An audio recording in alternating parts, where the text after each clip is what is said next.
नमस्कार मित्रांनो, पीएम श्री अटल बिहारी वाजपेयी आंतरराष्ट्रीय शाळा भोईगावचे विद्यार्थी प्लॅस्टिक मुक्ती संदर्भात आपल्याला पथनाट्य सादर करून दाखवतात.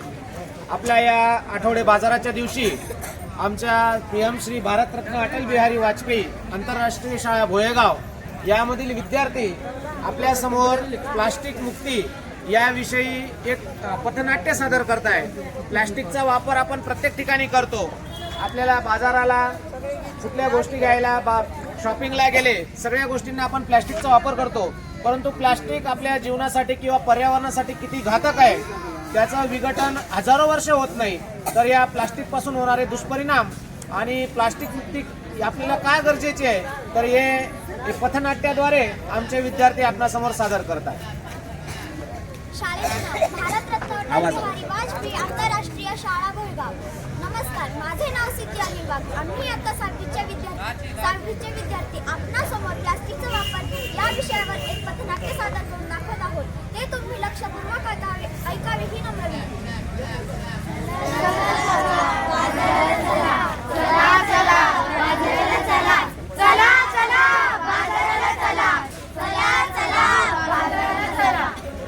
आठवड्याच्या बाजाराला जाण्यासाठी काही स्त्रिया व काही पुरुष निघाले आहेत. जाताना एका घराच्या दारात एक स्त्री डोक्याला हात लावून बसलेली ते पाहतात. ते सर्वजण तिच्या जवळ येतात व त्यांच्यात हा संवाद सुरू होतो.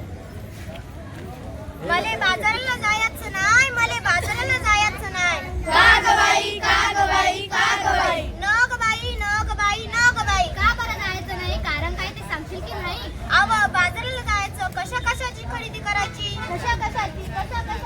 आव मंडळी, डाळ तांदूळ भाजीपाला साबण कपडे चपला काय बाय लागतं संसाराला आपल्या. मग ते समजा घेऊन की त्याचा अवघड काय? अरे आणू कशात ठेवू कशात? आता तर समजा गोष्टी कॅरीबॅग मध्ये मिळतात की ते अस्तर मोठं घोटाळ हाय. कसा काय कसा काय कसा काय? कॅरीबॅग करून आणावी, वस्तूतून डब्यात भरावी आणि कॅरीबॅग विकून द्यावी म्हणजे झालं. त्या कॅरीबॅगा समजा गटारी तडकतात, नद्या तुडुंब भटतात आणि सांडपाणी येत रस्त्यात. काय सांगता काय बाई? म्हणून म्हणते मला बाजाराला जायचं नाही, मला बाजाराला जायचं नाही. का ग बाई, का ग बाई, का ग बाई? अव माझी हरणी दुधाची म्हैस. आता तिला काय झाले? अव माझी हरणी मला सोडून गेली. कुठं? जंगलात की अरण्यात? नाही व ती मरून गेली. त्यासाठी काय नाही केलं तो औषध पाणी? तिनं चाऱ्या संघ कॅरी बॅगा चघळल्या, त्या तिच्या पोटात गेल्या म्हणून तिचं मरण ओढवलं. तिचा बिचारा लेकरू रडलं, दुधा वाचून त्या लेकरा काढलं.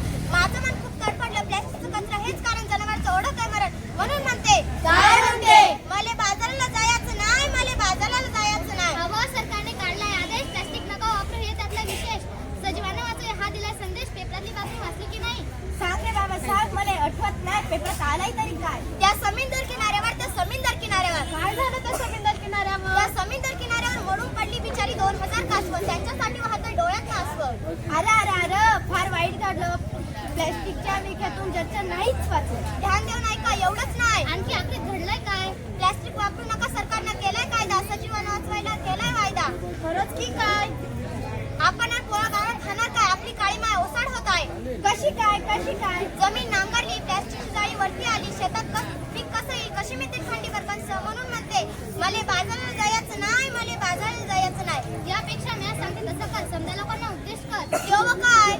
वापरू पिशवी कापडाची आणि कागदाची. प्लॅस्टिक पिशवी नको घेऊ, काळजी घेऊ, वस्तू वय पण मी प्लॅस्टिकची थैली हातात धरणार नाही.